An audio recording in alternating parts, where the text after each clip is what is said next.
Ações da Engie Brasil é uma baita oportunidade no momento, visto que ela veio nos últimos meses sofrendo desvalorização, ou é um grande risco e você deve ficar de fora? Fala aí, investidor, tudo bem com você? Heraldo Fonseca, seu especialista de investimentos aqui. No vídeo de hoje iremos fazer uma análise fundamentalista da empresa EG3 e descobrir se a empresa se mostra como uma baita oportunidade do momento, se comprar as ações da empresa é uma grande oportunidade ou se é uma cilada que deve ser evitada. A EG Brasil é a maior produtora privada de energia elétrica do Brasil, com capacidade instalada própria de 10.791 megawatts em 72 usinas, o que acaba representando cerca de 6% da capacidade do país. A empresa possui quase 90% de sua capacidade instalada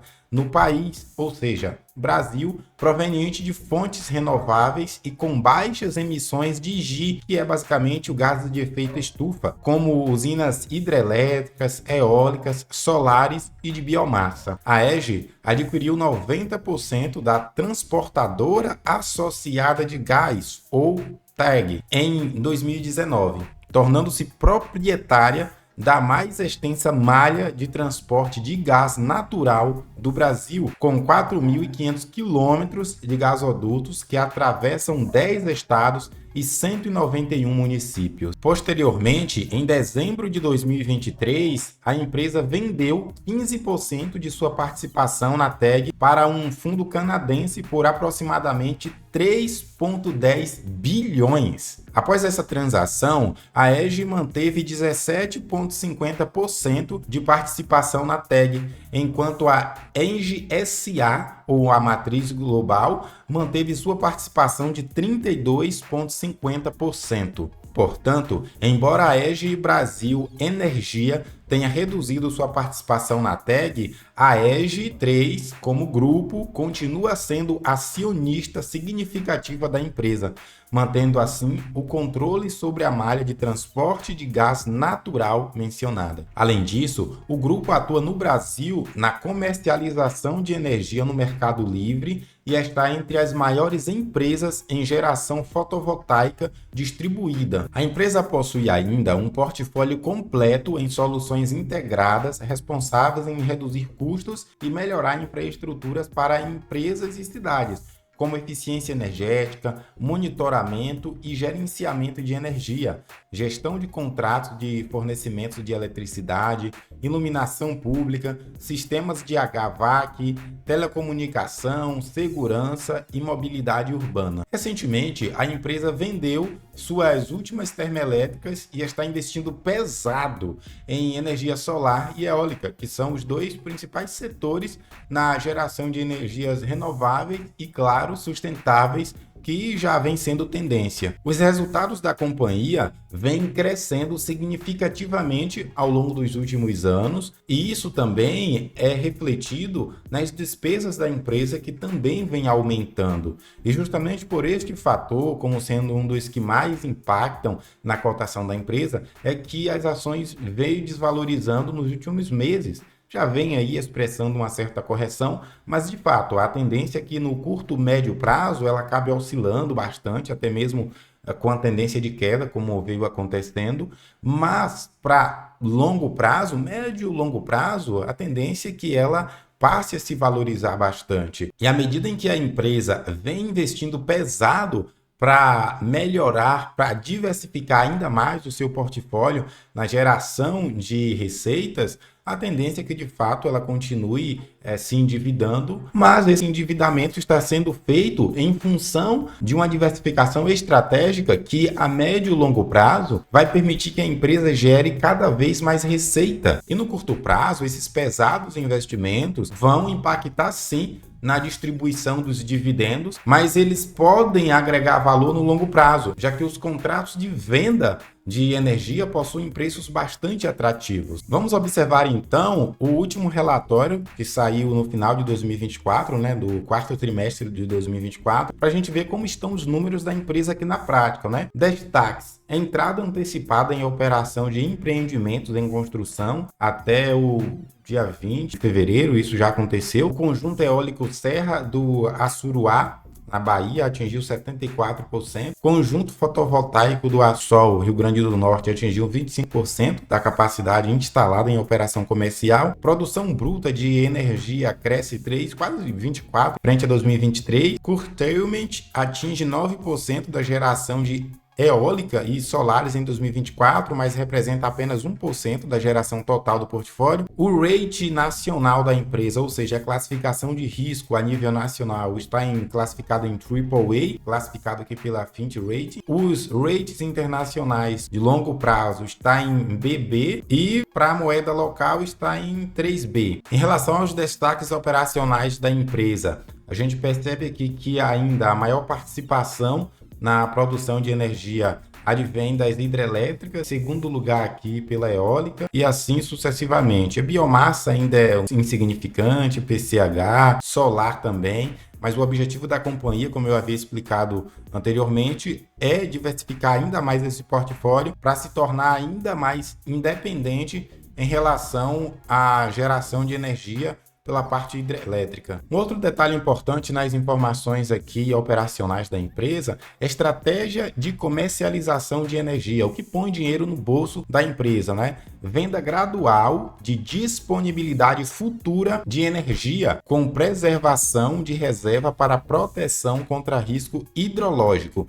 Então, só lembrando que a maior parte da receita da empresa, consequentemente por gerar mais energia deste setor, advém da parte hidrelétrica, certo? Então, a empresa busca fazer o que aqui para evitar possíveis crises futuras por conta das secas da parte hidrelétrica. A empresa vem fazendo uma reserva, a empresa já vem garantindo contratos futuros vendidos da energia que ela tem como estimativa que irá gerar, para que dessa forma ela possa garantir uma receita futura. Ela então está tornando a receita dela mais previsível. E o que é que a gente percebe aqui? Mercado regulado, a empresa ela tira recursos aqui por meio dos contratos firmados, que é mais para longo prazo. Então a gente vê aqui o azulzinho embaixo sendo constante ao longo dos anos.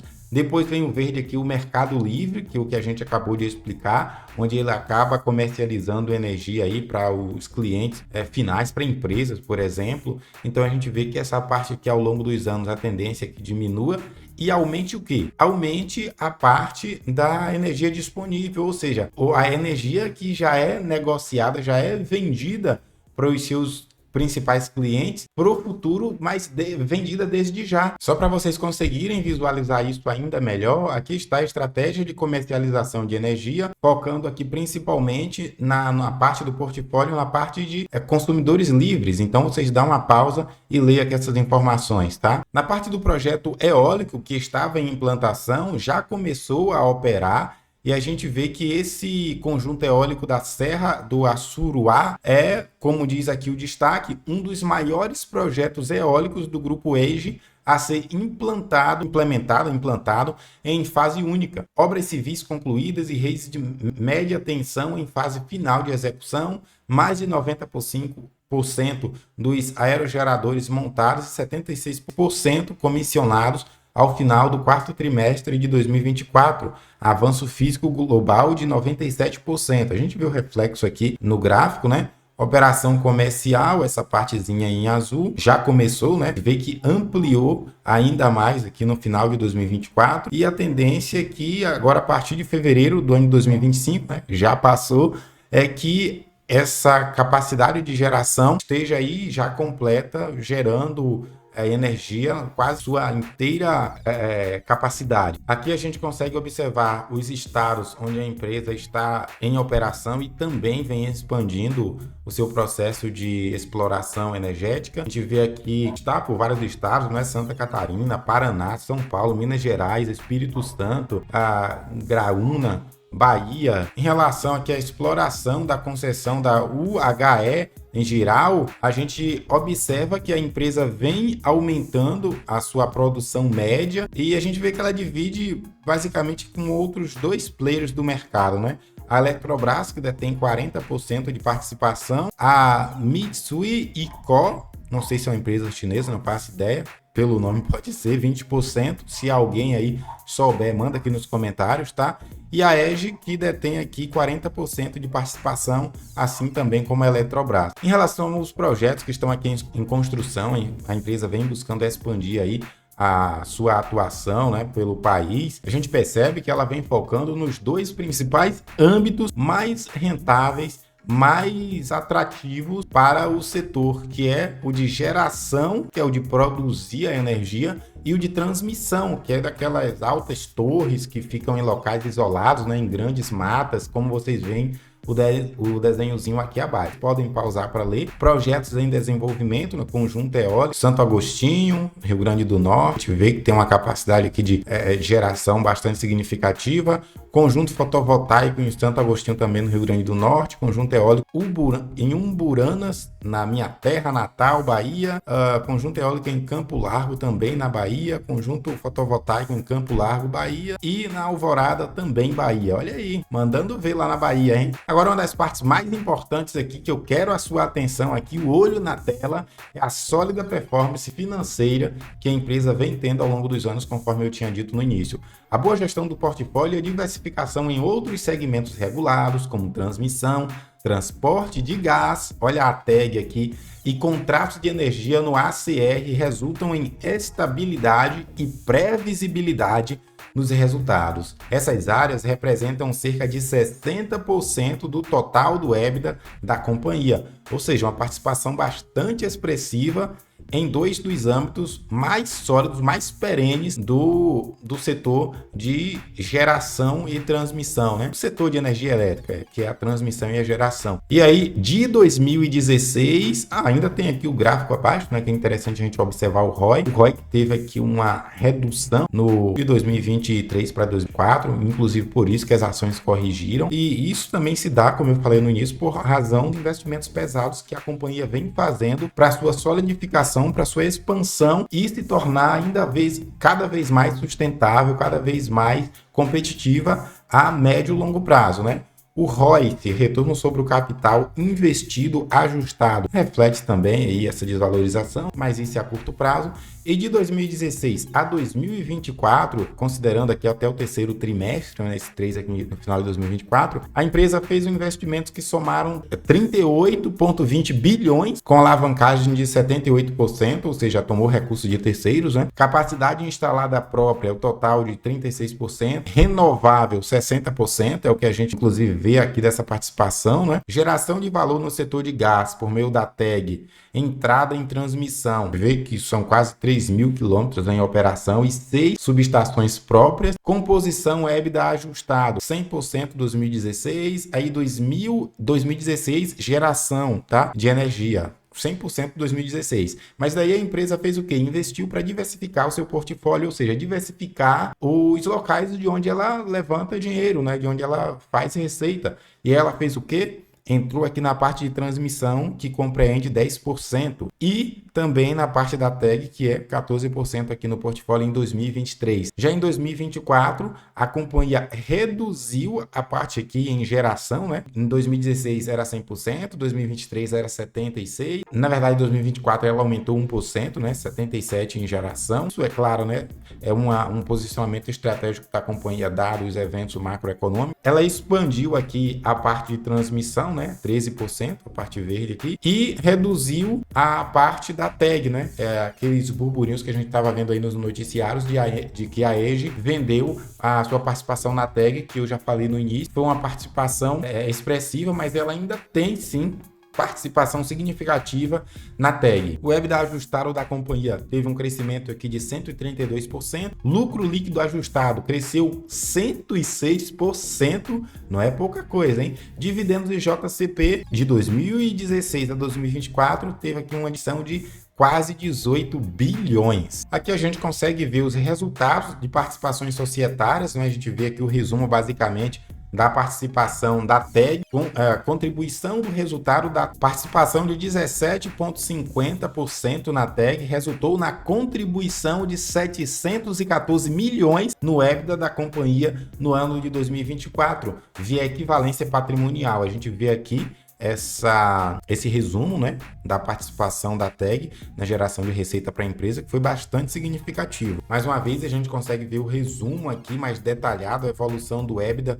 da companhia por setor, né? Geração e trading, a gente vê aqui que tem uma grande participação ainda, né? E na verdade vem crescendo. Equivalência patrimonial da TEG, bastante significativa, né? E transmissão, que a gente observa aqui que teve um aumento também significativo de 2023 aqui no início, né, para 2024 aqui no final da tabela. O que mais importa é que a evolução do lucro líquido, a gente percebe aqui que o lucro da companhia, apesar das adversidades, apesar dos reinvestimentos, vem crescendo significativamente, conforme mostra o gráfico. E claro, né, uma das partes mais importantes, que é o endividamento da companhia, que vem crescendo, mas de forma equilibrada, né, sem exposição cambial. Olha que maravilha, né? Então o dólar pode explodir aí, que a companhia não vai ter um impacto tão expressivo sobre o seu endividamento, né? Sobre a sua tomada de recurso para investir na sua expansão. Quanto ao perfil de composição da dívida, a gente vê que 71% está atrelado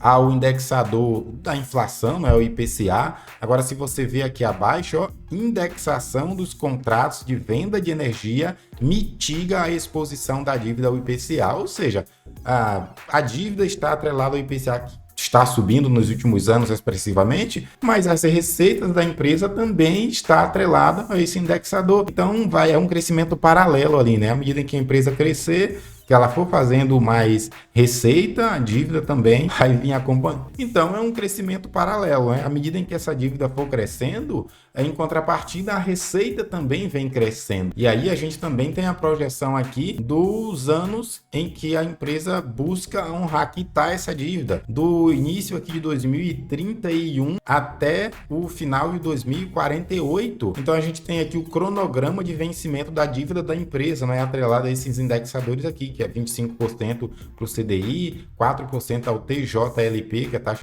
de longo prazo.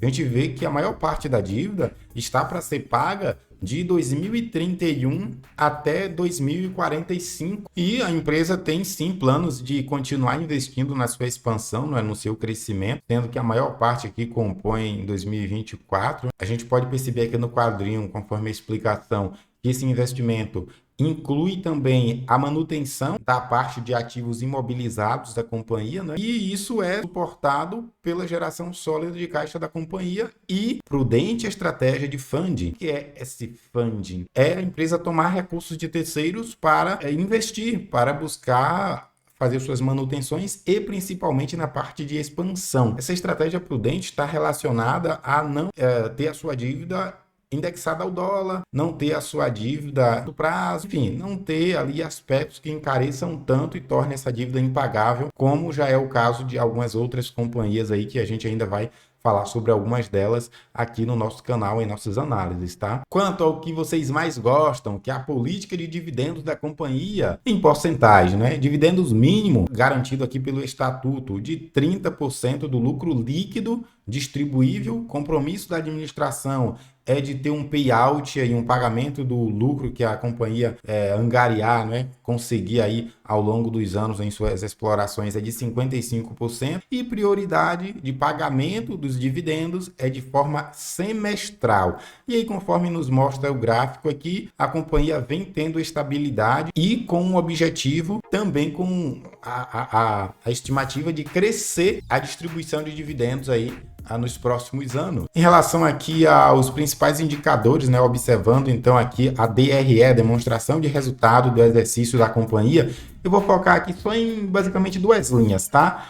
Vamos olhar aqui o lucro líquido ajustado. A gente percebe que a variação aqui dos 12 meses, né, foi basicamente de lucro líquido ajustado aqui foi de menos 1,40, até por isso a cotação sentiu, né? De fato, a companhia teve aqui um decréscimo, 3.372, considerando os 12 meses de 2023 para 2024, tá? Já considerando aqui o quarto trimestre de 2024, 2023 para o quarto de 2024, a gente vê que teve um crescimento bastante significativo, representando aqui uma variação positiva de praticamente 30%. Então, é sim um crescimento bastante significativo. E a nossa segunda linha importante de a gente observar aqui em relação à dívida líquida, que cresceu aqui de 2023 para 2024, 31,20%. Já em relação à transportadora associada de gás, ou seja, a TEG, a gente observa aqui quais são as principais bandeiras incluídas aí na geração de receita para a companhia EGE. A gente vê aqui que tem quase 21% a Bahia Gás, a Galp 13%, a Shell 13% também, PetroRecôncavo 11%, e assim vai descendo aqui a participação, mas são companhias que têm grande influência na geração de receita para ENGIE por meio da TEG. A gente observa até que no dia de hoje, enquanto eu estou fazendo essa gravação, vocês percebem que acabou de bater os R$38, né? A ação veio se valorizando ao longo do dia. A gente for buscar aqui os últimos dias, ela veio lateralizando, mas esses últimos dias a empresa vem valorizando bastante. No último mês valorizando também. Nos 6 meses ela saiu aqui R$45, né? Caiu aqui até atingir os R$34,70, mas já vem voltando a subir novamente, então por isso que eu estou até aproveitando no momento. Vou pegar aqui entre 5 anos, ela lateralizou bastante e no momento deu aqui um desconto para quem gosta da companhia, né? E nos últimos anos, deixa eu ver aqui, desde 2002, a companhia só veio crescendo e eu acredito que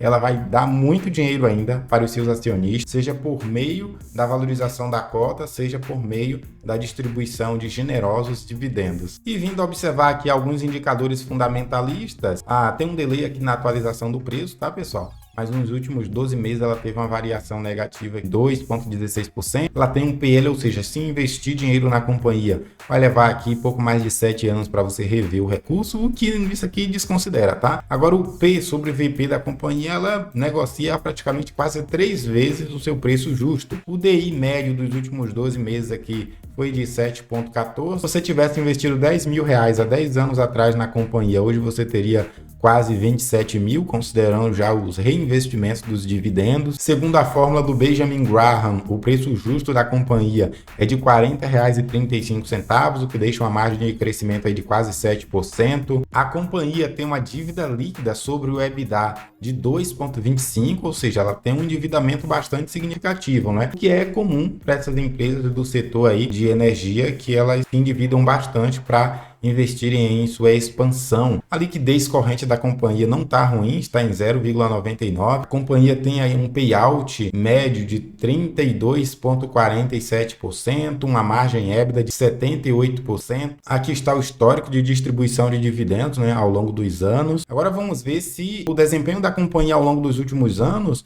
foi significativo, corrigiu frente ao CDI e frente ao IPCA. Então a gente percebe que a EGE, que é aquela linhazinha meio avermelhada, né? Ela perdeu para o CDI e para o IPCA nos últimos 5 anos. Mas e nos últimos 10 anos, hein? Vê que a companhia está liderando, sim, aqui na rentabilidade sobre o CDI e a inflação. A companhia tem uma liquidez aqui de 31,28%. A liquidez representa a liquidez diária de 60,83 milhões de energia elétrica, um TEG a longo de 100%. Tem em caixa quase 4 bilhões contra uma dívida aí de praticamente 20 bilhões. E aqui a gente vê os negócios onde a companhia gera dinheiro, né? Gera receita. 87, quase 90% está aqui na parte de geração, que representa 2,45 bilhões, 10,56 na parte de transmissão, 2% praticamente na parte de trade, 0,02 em outro. É inegável que a receita da companhia versus lucros aqui vem crescendo expressivamente ao longo dos anos. Observando aqui o comportamento do lucro em relação à cotação, a gente percebe